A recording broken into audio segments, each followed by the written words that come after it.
Let's start. So as I already previously said, right, we, by the way, me and Evelyn always try to tell a story from outside the IT. And well, I come from an electrical engineering background and later on software engineering. And well, this is the flow chart, right? I like to solve problems. Does it move? Should it or should it not? And depending on that, we use this solution. Unfortunately, with my previous relationship, I also used this approach of dealing with issues in my relationship. And that's a big part of why it is my previous relationship. Also, I think if I wouldn't do that, it wouldn't still match it well. But still, using this didn't really help what was happening. We were dealing with some issues. And then what I did was really looking and watching at other couples, see how they be happy. And I used that approach, right? So I started using these things that other couples did. And that really didn't work that well. Because, well, as we are here, right? We're dealing with complexity. So when things go bad, we need to endure, observe what you can change, and probe. And don't go chasing a happy to be situation. Like the grass is always greener on the other side principle, right? So I learned a lot from that. I learned a lot from, as I say, my current relationship, which she's my wife now. And well, she helped me really see this together with Evelyn. And well, what does this have to do with software engineering, Evelyn, and architecture? Yeah, I can imagine people are wondering now. No, we saw some parallels there, based on the story that Kenny mentioned. We saw some parallels in the companies that we work for and that we are involved in the trainings and the workshops that we give. Trying to create and chase these happy to be situations in the complex environments that we work in. And that sometimes ends up in a copy paste hell. And it can be a mutating aspect as well. So what we see, we go chase these happy to be situations. It worked for someone else. Let's try and implement it in our own complex environment as well, and then we will be happy. And what we sometimes even do is let's double the happiness. Let's double the to be happy to be situations, and just implement a combination of something that's on this slide. And lots of companies have been there, and it's nothing to be ashamed of. I mean, we've seen it a lot. But in our daily work as consultants, we see a lot of these examples, and most of them are not very successful. That's also the reason why we get hired. I mean, if they would have been very successful, we wouldn't be there probably. So what we see is we chase these happy to be paths, and then things go down south. And the reason why that happens is because we're dealing with very complex, adaptive, so-called socio-technical systems. And when things are that complex, we cannot really solve a gap. We really need to listen to our system. We need to do this, inspect and adapt. We need to probe, get some experiments on. And we cannot just copy paste all these happy to be paths, but we really need to look into the system.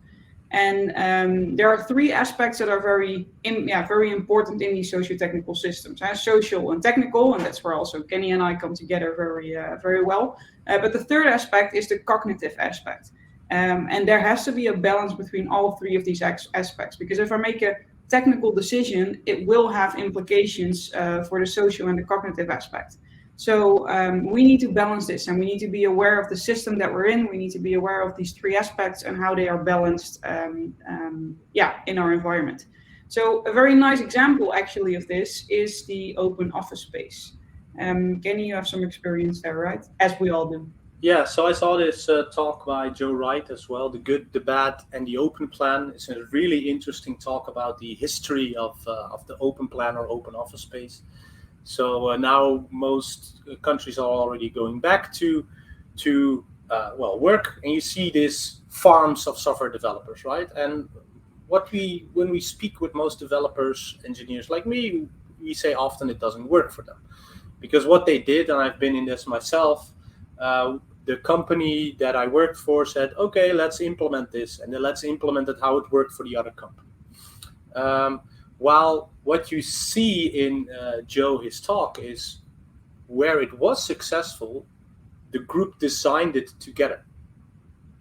While implementing in the company I work with, I wasn't me or anyone else wasn't really involved with it. It was a management decision, and they thought, well, that's 5 aspects that got it better. Actually, the only thing that got better is that it's cheaper. So people, in this case, in that open office space, feel more insecure, not insecure, but less safe. Psychological safety went down, health went down, communication went down. People were wearing headphones because they weren't looking really at what is the need of these people that are working in it, right? So this is an example of, yes, technically it sounds great, but when you look at it socially and cognitively, it wasn't that great because we didn't design it together. And same goes what we see a lot in software systems, because if we build these software systems or design these software systems without the people working on it, you just design that open office space for software teams. And hence, if a year later, you will get a big ball of mud in that software system, right? So there's a lot of these noise coming in if there's no real boundaries. More on that later. And another example there is when you're in hardware, so I come from the hardware, you know when there's misalignment.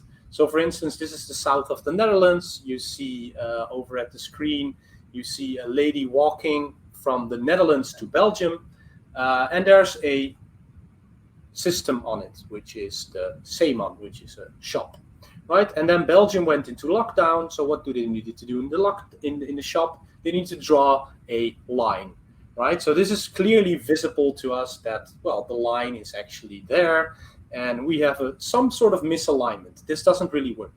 And the reason I'm saying this is what Ruth Malan earlier said, and this is a great quote, right? The architecture of the system, which is in this case the shop that's put there, if that's misaligned with the organization always wins, right? And in hardware you see it, but in software it's a lot harder. I could walk into that shop and I haven't designed it and I saw that there's misalignment, right? But we generally don't see that in software systems, especially the people using the software system don't generally see that misalignment, or the people involved in building these software systems don't see the misalignment. So that's why to create these boundaries, we need to do that collaboratively, and we want to create that shared sense of reality, right, Evelyn? Yeah, that's pretty much the goal of a lot of workshops and trainings and consultancy work that we do. So now we want to create that shared sense of reality, which sounds very obvious and sounds very trivial, but very often it's not that explicit. And if it's not that explicit, then there's a lot of room for assumptions and cognitive bias to come on the stage. So creating this shared sense of reality, for example, through collaborative and visual modeling, can be a huge help here. And that's also why we really love this technique and use it a lot. Now visualization is really key to learning and understanding and creating that shared sense of reality. So within the domain-driven design community, for example, a lot of visual and collaborative modeling is going on. Event storming, context mapping, Wardley mapping, all sorts of mapping, lots of stickies, lots of markers. And it really helps you in creating a common understanding, right? Because we can include all of the domain knowledge that's there. So all of the relevant people, everyone that's involved in this system can be part of this. So it really provides an opportunity to really listen to each other and make sure that we are not missing perspectives or information that we really need in order to understand the system. Because first we have to create this understanding before we dive into the design part and go from there. So it also comes with a challenge because we need the right people in the room. And when we put people in the same room, then sociodynamics start to play. And that can bring a lot of challenges on its own, which we will be discussing in this talk as well. But we also feel that there's a role that's really necessary in this story, and that's the role of a socio-technical architect. And we deliberately say that it's a role, and that it's not a function, because a function can imply ranking, and we will get back to that after as a first topic later on. But this is something that could be done by an architect, really a socio-technical architect who really takes into account what's the balance between all of these aspects that I'm dealing with, the socio, the technical, and the cognitive, and how are they impacting each other, right? So if I make a decision on one of these aspects, what does it mean for the rest of the aspects that are there? So that's what we're going to talk about today, right, Kenny? Yeah. So really, how can we facilitate these groups into collaborating to create boundaries themselves, right? Jay Bloom calls it dancing with boundaries. So you need some collaboration for that. But what happens then? How can we actually make sure everyone said what has to be said? Everyone probably understands it when I put a group of people together. There's also people who are quiet, always people who are dominant. There's a lot going on there. So how can we do that? And how can we include new insight? Every time, sometimes we run a workshop and we say, yeah, we already had that answer, right? So how can we come up with new insight? And in the end, who decides on that architecture and how to get everyone on board on that decision is also a very important point. So let's start with the first one, how to make sure everyone said what has to be said. And a lot that's going on there has to do with ranking, right, Evelyn? Yes. So we are not going to solve every problem in 30 minutes, but at least a few. And we're not going to dance. Kenny mentioned dancing with boundaries. We won't dance. We will do that another time. So the first thing is ranking. And ranking is a phenomenon that we all have experience with, either conscious or unconsciously. But ranking is a very present thing in our daily lives and also in collaborative modeling sessions. For example, ranking determines who speaks more, who takes the lead, who shares an opinion, who decides not to share an opinion, or maybe even not talking at all. You always have this in a group, right? You see people who are very vocal and you see people who are not that vocal. Well, part of that has to do with ranking. And ranking is not a bad thing. We need it in order to make sense of the world because it's also based on stereotypes. But it can also be hindering us. So it can also mean that knowledge is being suppressed in a session because of ranking, because someone decides not to speak up or not share an opinion or not to share knowledge. So being aware of it really helps you in at least creating the environment where everyone can say what needs to be said. And the first thing that you need to know about ranking is that there are two forms of it, let's say. So we have explicit ranking and implicit ranking. And explicit ranking is pretty obvious. It's your position in the organizational chart, your job title, your job description, your formal level of power. And implicit ranking is a bit more tricky in that sense because it's more subjective. It's not that obvious, let's say. So it's your gender, your skin color, your level of charisma, how you communicate with others, your informal power, right? I mean, someone can be a manager in the organizational chart, but maybe there's someone else in the organization who has a way higher level of informal power and is a leader still. So the ranking, the place where you stand compared to others, that's where explicit and implicit ranking really come in. So as said, ranking helps us to make sense of the world, and it really helps us in making decisions and being quick in that sense. So the story here up at the top, that once upon a time there were a tall white guy and a woman in IT, is based on reality, as you might expect. In our case, I'm very lucky to work with Kenny in that sense, because the tall white guy in this scenario is really aware of his own rank. We cannot see that now on Zoom, but well, understand that I'm tall. But yeah, he's very tall. Trust me, he's very tall. Yeah. So when we do a training or a workshop together, usually Kenny is a person higher in rank compared to me, which is fine. I can deal with that. That's as said, it's normal. It's not a problem. But sometimes it has implications. For example, when we were in a workshop and I was explaining something or doing part of the workshop, and there was this one person who just kept asking all of the questions to Kenny. Kenny, what do you think of this? Kenny, can you explain this? Kenny, what do you, etc. And in that sense, ranking was at play here. And I was lucky that Kenny there shared his rank with me by, for example, saying, you mean what Evelyn just explained, or you mean what Evelyn just did, or Evelyn is the expert here. So in that sense, it was sharing his rank. It could, if that didn't happen, it could make me feel at one point like, okay, I will just not say anything anymore because apparently my opinion doesn't matter. And that's happening also in the collaborative modeling sessions that we are part in, especially if we get a big group together with all sorts of job titles and positions in organizational charts. Ranking can really be at play. So as a facilitator, we think that you have a very huge job there in order to at least see what's going on and make people aware of that. So what's so bad about it when it happens, right? Because I can feel pretty bad when this happens, when someone is just asking questions to Kenny, for example. The underlying concept here is something that we call symbolic violence. And symbolic violence explains what I'm doing to myself in that sense, because ranking is something that I'm doing to myself. I'm positioning myself at a lower rank than Kenny at that point. And this concept, we learned it from our friend Romeo. He has a great talk on that. We can share that in the chat as well, I think. But this is how we determine our own rank and the ranking of others, right? We all are conditioned to have this symbolic ideal of the world. What is dominant and strong, and what is dominated and weak. And that's not a judgment. Again, this is just how society is wired. It's also cultural dependent. I mean, this list of symbolic ideals, the clothes that you're wearing, the car that you're driving, your skin color, your gender, or whatever. There's this infinite list that we use in order to rank ourselves compared to others. And yeah, it makes sense. This changes per culture. So this symbolic ideal changes as well over time. But the more traits someone has from this infinite list, the more power that we will yield to this person.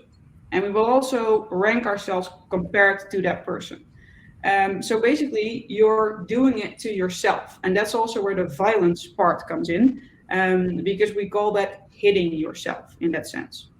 And there's a great example from a more familiar environment, and that's pair programming. So as this quote says, a pair programming or mob session where one of the participants is hitting oneself, so one of the participants is ranking themselves lower than the other person and therefore decides to suppress knowledge, not to share anything, not to share an opinion. It's not a co-creation, it's a submission. So again, if you want to know more about this, definitely watch this talk. But be aware of this. If you are in a session, if you are in a meeting, even just with two people, you have to be aware of your own rank and how you are perceived by others.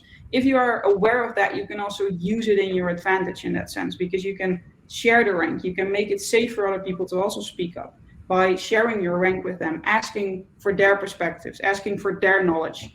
And that's a really, really important thing that's very often overlooked in a lot of the sessions that we are in. But Kenny, why should you care as a tall white guy? Yeah. So why should I care if I can just hear myself talking and be important, right? I get more money, I get more rank. It's better for me, right? So one thing that's underneath there is, for instance, I was once everyone at one point in their life are always in lower rank positions. So what happened is they were deciding to give me a service in the company. So they made a decision in the company, and I couldn't work with that. So what I did, I ran to the nearest shop. I bought myself a MacBook because we needed to test Mac application, and that couldn't work on the providers, the runners they gave us. And we installed that in the network, and it created shadow IT, right? So what was happening there is I didn't feel heard. And when I don't feel heard, I start to sabotage. And this is, again, very normal human behavior. It's also called the resistant line. Resistant is an awkward thing from Freud. Won't go into that, but you start to sabotage. And everyone does this, right? You start to do jokes, sarcastic jokes, excuses, gossiping. And this in itself is not a bad thing. But when you hear a lot of sarcastic jokes on the same topic, now it becomes important to listen, right? At some point, you start poor or stop communication. That's what I did. We stopped communication. Never mind, right? I'll just get my own MacBook, plug it in the network, and now we all have a problem, but that's the only way I can do it, right? And at some point, you start to disrupt, strike, and at some point, you might leave the company or start striking or start to go to war.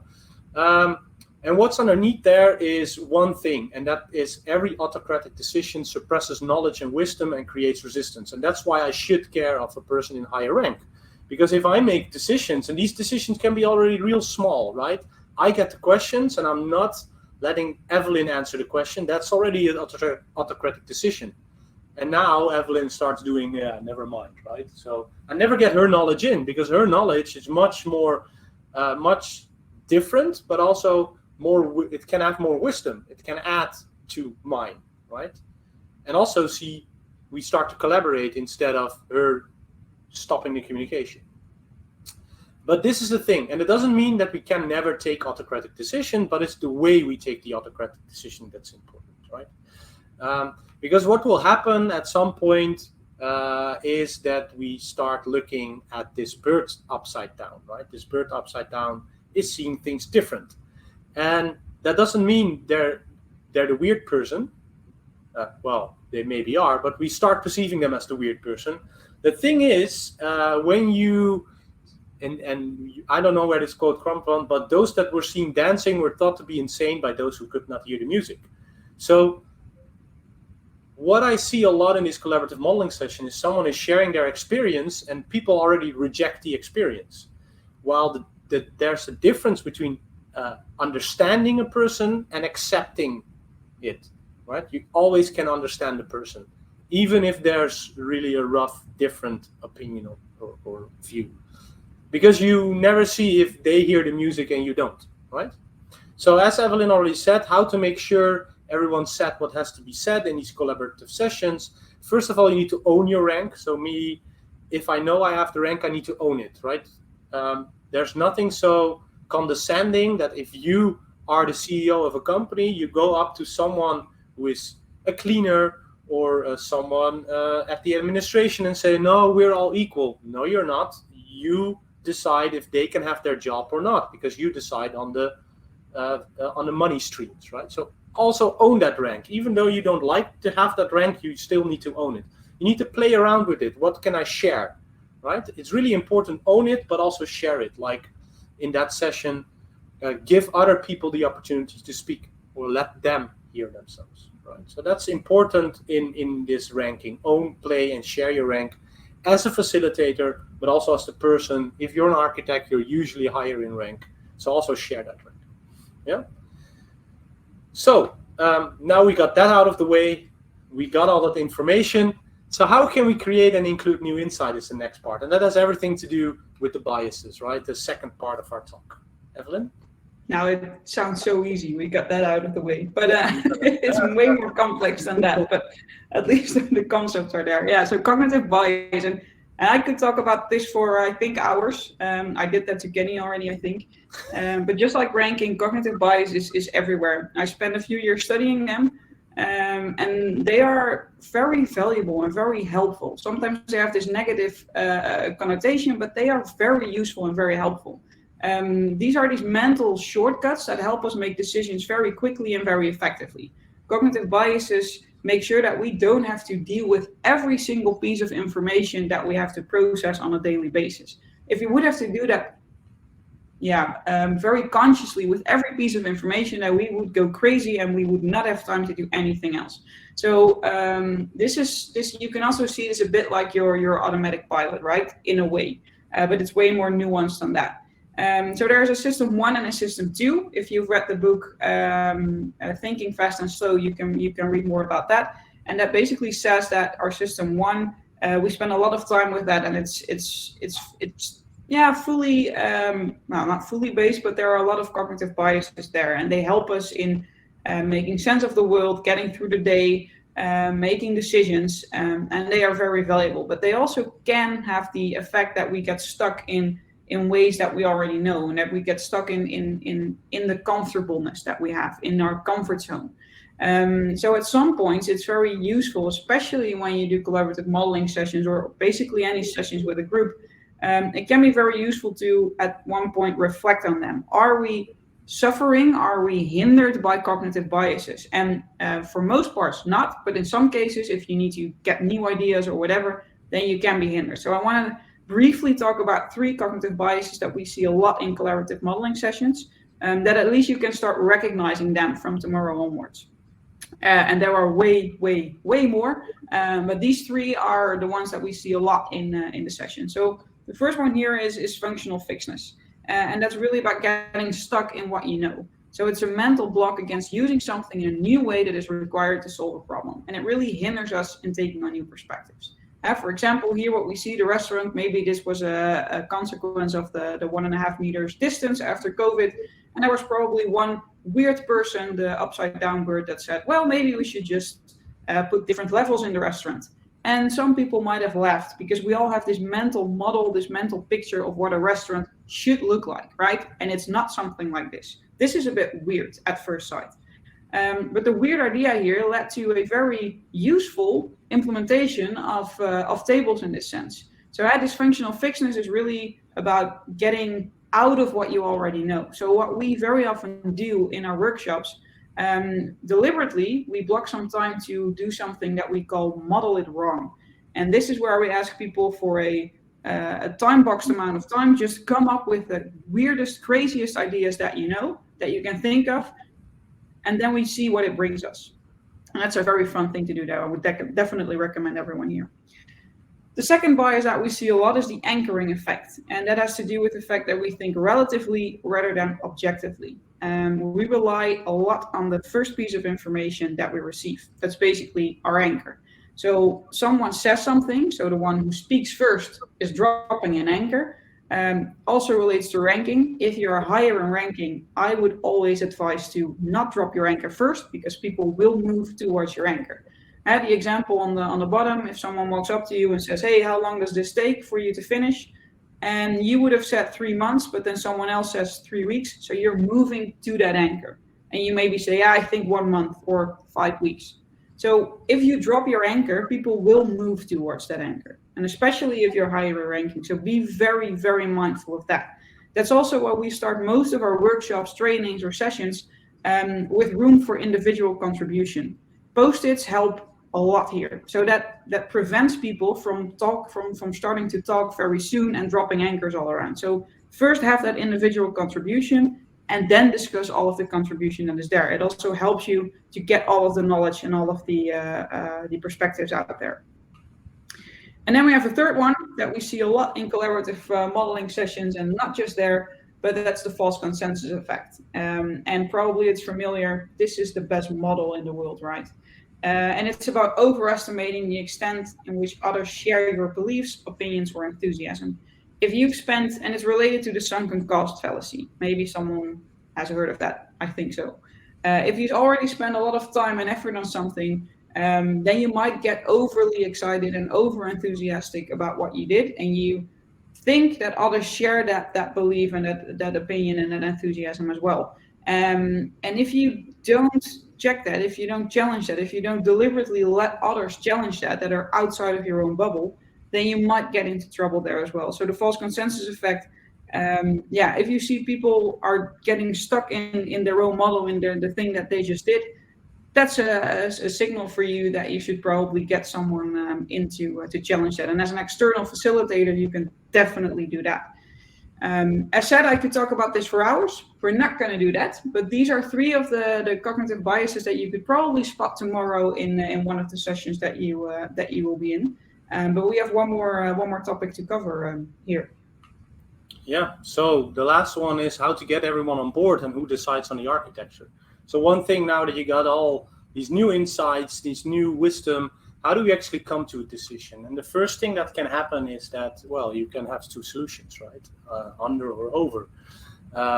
So mine is, under, because I have a cat. But if you didn't know I have a cat, you think I'm crazy, because the patent officially says the right one, right? And it has everything to do with the last thing to get things out in such a session is that people try to get accurate first on the solution, right? I want this solution. Now, if you look at this picture, you can be accurate, and then you either see a rabbit or a duck. But if you want to be complete, it's both, right? Now, this one is easy, but you need to unsee the rabbit to see the duck, and vice versa. The problem is I can only see blue and gold on this picture, while other people might see white or black, and that has nothing to do with how the screen there is. I really tested it a lot with people, and it was a whole Twitter feud, right? So that means we need to see these different perspectives, and what you usually see is this has all to do with don't first go into a discussion, but go into a dialogue. And the important thing is here, usually a discussion is about actions, but also about convincing people for your solution. Well, we first need to talk about our problems. Why do you want this? And you want to share the problem before starting to talk about solutions, right? And that can get you into conflict. And the thing is, we try to ignore conflict, But peace is really not the absence of conflict. Conflict is the status quo. We're always in conflicts. Evelyn and I are still in conflict over under or over the toilet paper, right? But that's the status quo, and it's how you manage them is what makes peace, right? And we must really, and I said this before, able to identify all the parts in the system and allow them to speak, right? And all the parts in the group, even the ones we don't like, we need to support them and hear them out. Doesn't mean you need to accept them, but at least hear them and support them. And that's why we need to see more of these collaborative sessions as meetings, as campfires, right? Where we're trying to be equal and try to share as much as possible. Even though ranking and bias makes that hard, we even try that as a meeting, as campfires. And that's because when you look at deep democracy, in such a group, there's a group conscious and a group unconscious. And the real wisdom and potential lies in the lower part. So that means if you look at these deep democracy, the Lewis method said there's a lot more, right? But what you can do, what you want to do is gain all these views and perceptions, right? You do this with the rank, with what we explain with ranking and bias, and there's even more. But make it safe to say the alternative view. Like model it wrong is a way to do that. But also just ask, okay, who sees it different? And then ask why you want this, and spread that why, right? How can we agree on that why? Then eventually when you vote and make the decision with the group, and there's a minority that didn't vote for that, you always ask, what would it take for you to go along? So this is really if you take a deep democratic vote in your group, right? But not always can you make a deep democratic vote. Above 8, it will get harder, right? But at least always after you made a decision, ask, what would it take for you to go along? As long as you already do that, you already get people to buy into you, right? People can understand if you have the correct story, that they can come along, even though it's not a correct decision. And that comes to with how much space do you give as a decision maker, right? Is it an idea? Then make it an idea, right? This is an idea, this is the problem, what do you think? You can already come up with suggestions, right? I have a clear intention, but other insights are more than welcome. And what usually happens is that a person that's making an autocratic decision already knows they're taking that decision, right? You cannot make a decision you cannot have a real democratic vote for 300 people. Make that decision, but say, right, this is the proposal, which is number 3. If you don't have serious objections, then this is what we're going to do. And again, ask, what does it take for you to go along? Similar goes for the command. This is what we're going to do. What does it, and listen to what does it take for you to go along? Doesn't mean we're going to do this. And don't say, my door is always open. No, have that conversation when you make the decision. Yeah, because nobody walks into that office of someone higher in rank because my door is always open. That generally doesn't work. So who decides on the architecture and how to get everyone on board? Use these steps, right? Don't do it step by step, but incorporate them with them. Ask who sees it differently, why, and try to ask, okay, who else sees it this way as the why? And always ask for people, what does it take for you to go along? And that's it. That's part of our talk, and that's how to ensure these flows in meeting. These are our heuristics, right? Create awareness of people that rank in the group. Own, play, and share your rank. Be aware and make explicit the biases at play, and you can use the deep democracy, the Lewis method in your decision making. And I think we have one more slide, Evelyn. Yeah, that's the most important slide, actually. Yeah. Yeah, we try not to judge, but our cats are way better at that than we are. So we always try to remind ourselves with this that they are way better at the judging part. And I think that's it for today. Yeah, it was an high-paced talk, but I think we covered most of the concepts and the topics that we wanted to. So, yeah. In a nutshell.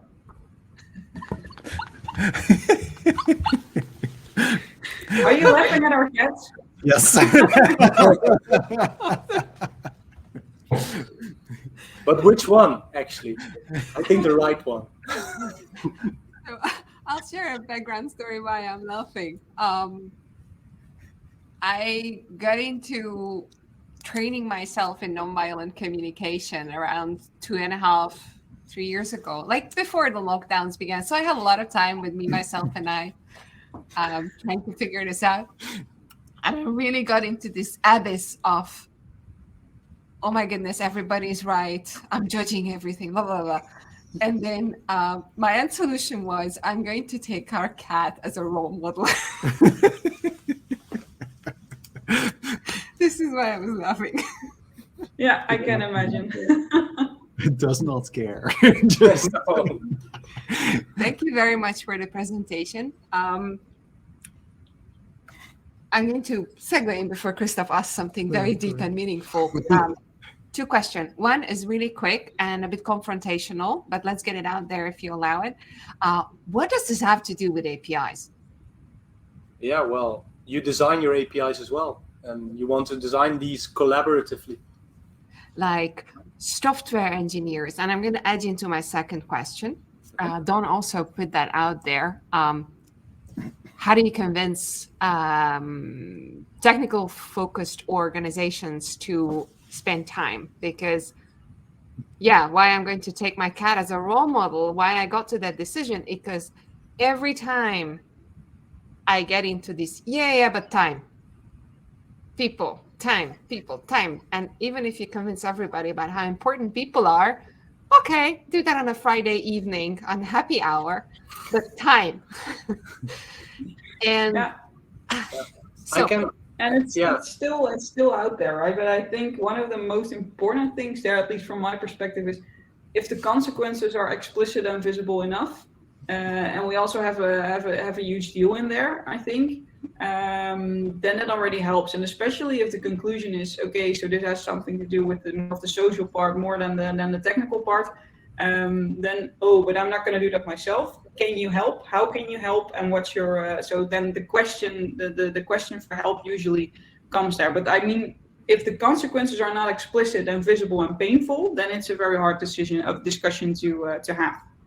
Yeah, but Kenny, you were also starting a sentence, so sorry. Yeah, so last week we met with Emily Bosch, and she made an interesting note that we use as well. So she says, well, ensemble programming is core to my coaching, she said. And she said, well, people come to me not for the ensemble programming, so people don't generally come for me for DDD or event storming, but they come for me like, can you help me set up this microservices architecture, or can you help me set up this API technology? And I say, yeah, I can do that, but then I need to do event storming. So I go along with their question, and that's what Emily says as well, in order to coach you on all these technical programming patterns, which are in extreme programming. She said, for that, we need to do ensemble programming. So it's like a reversed way of teaching them what's really valuable, right? So once I said that and they agree to it, because they see me as, for DDD, I need to come to you. Okay, but that means we need to do this session first. And they say, okay. And then we can go to the good part. Yeah. So I actually had this company who say, well, microservices. So we got them into a room, started event storming their boundaries together. And then they start looking at it from the back and they say, why do we actually need microservices? And I say, this is your question. And, but maybe with this modeling, we can find better solutions. And that's how I get them on board. And during these workshops, once I get them in the workshop, I can get them into the conflict. I nudge them towards that conflict. Oh, maybe it wasn't such a good idea. So that's maybe a long story. It's a true story, though. That's good. That's how we try to do it. We have a question from Don also about, is ranking similar to social status? Not sure what you mean exactly by social status, but I think if I'm making an assumption here, making it very explicit, but I think yes, it tells you something about where you are compared to others in your status, in your social status, in your whatever status that you are in. So I think yeah, it's pretty similar. The ranking is also used in the scientific version of it, but I think it's pretty similar. It has to do with where you place yourself compared to others based on a lot of signals and traits that are on a list that have everything to do with social status as well. Yeah, absolutely. I have a burning question.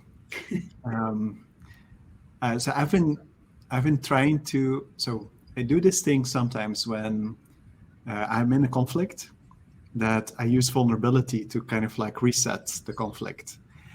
And I've been talking about this with colleagues, and where we've gotten so far is that they're saying like, yeah, but you can do this because you have this rank or social status, and when you're going vulnerable, it's like, oh, but I can't do that. Is this something you've also experienced? Yes, yeah, a lot, and I think that's what you mentioned is spot on. But at the same time, by you being vulnerable when you are higher in rank, it also lowers the bar, let's say, for others. I mean, if you would not be vulnerable, then the bar would be even higher and higher for other people to also do that. So I think the fact that you are already aware of it helps you. And by being vulnerable, you can also invite others to join if they want, let's say, in that sense. So by doing it when you are a person higher in rank, that leaves the floor open for others as well. So I think we see that a lot. We always, at least I always, and I think Kenny does that too, but I don't want to speak for him. We also encourage people that are higher in rank to be more vulnerable in that way, because like I said, it helps lower the bar. So I think it's a very important thing. If someone is higher in rank, also in the organizational chart, for example, if a CEO would be in such a meeting and not being vulnerable, only stating things and being like that, then other people will probably will shut up and won't share any suggestion or opinion that they have. So yeah, I always encourage them to do that. Yeah. But does that then mean that unless you're higher in rank in a meeting, you can't use vulnerability? No, absolutely. Yeah, no, I wouldn't say so. You can try, but you also can end up being the hari, which is the bird seeing it upside down, and people can, this person again. So you always need to have the person higher in rank to spread it in the group. And me as a facilitator, I'm already usually higher in rank. So what I try to do, as Evelyn already says, we try to do also a check-in. But what I usually see is checking, how are you doing today? But I try to bring the check-in towards the workshop of the day. So I'm gonna look for what can be here, what can the pain be here. So I had a workshop that goes into product boundaries. So I say, well, who thinks they are good product boundaries, but also who thinks they are bad? And try then, I always start as a facilitator, and in that starting, I try to already set the tone of being vulnerable. Mm-hmm.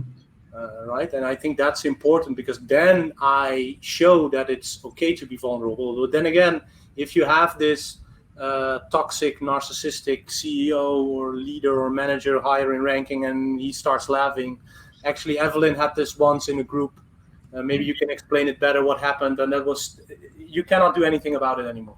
No, there was the CEO was in an event storming session. It was a full day, and he was walking in and out because he was important and he had other stuff to do. And at one point, he was not in the room, and he walked into the room when we were actually diving into a conflict. And then someone, I think it was a developer, who was being pretty vulnerable and sharing things, and he was standing there and he only did this. And the whole atmosphere in that group, like everyone, the fear got sky high. Psychological safety wasn't there anymore, and I was there. Okay, now I need to deal with this. But that's the impact that people would, especially with higher rank, can have. I mean, basically the whole session was ruined after that, and the session after that was also ruined. So being aware of your own rank and what it does to a group is really, really important. Yeah. Yeah. Thank you very much. That's very, very useful. Because we still have the yes, but we have to ask the question. This is our role that we need to play here, right? Yeah, sorry, we were running late. We always do that. Don, are you okay going a little bit over? I'm asking it early so that if you're not, then we can quickly switch over right now. Thank you. Okay. So we can steal a little bit more time. Laura, do you want to? So in the meantime, you probably read this from Greg. The last bit reminds me of dialogue decision process that came out of the Stanford Research Institute in the 1970s. Are you familiar with Eckhoff's idealized design, which is something I've used at INT? Are those two questions or one? I think it was two This questions. thing I is think two the first one is a questions. remark, and probably there's a time Yeah. difference, but there's no timestamp. So the question is whether Acuff's idealized design plays a role in what you do. I'm not familiar with it. Not sure if Kenny is. I'm familiar with Acuff, but not with the idealized design specific. So Maybe Greg, if you want to like drop some links and a summary or something. I'm very curious. Sounds But interesting. Everything Acuff is a we, cool guy. yeah, everything we try to do aligns basically as well with what Acuff and Trond has a lot of talks about this as well with Acuff in it. So it basically aligns. But I'm very curious to read more about that and about the dialogue decision process. I mean, deep democracy is a way of doing it, the Lewis method, and you honored Arnold Mindell has wrote a book, Sitting in the Fire, which is a different form of doing that. One is neutral and the other one takes position. So it's a way that I've seen most effectively, but there's a lot of other ways, and because it's complex, you need to probe what works for you as well. Listening to Sitting in the Fire is good stuff. Yeah, that's one of my favorite books so far.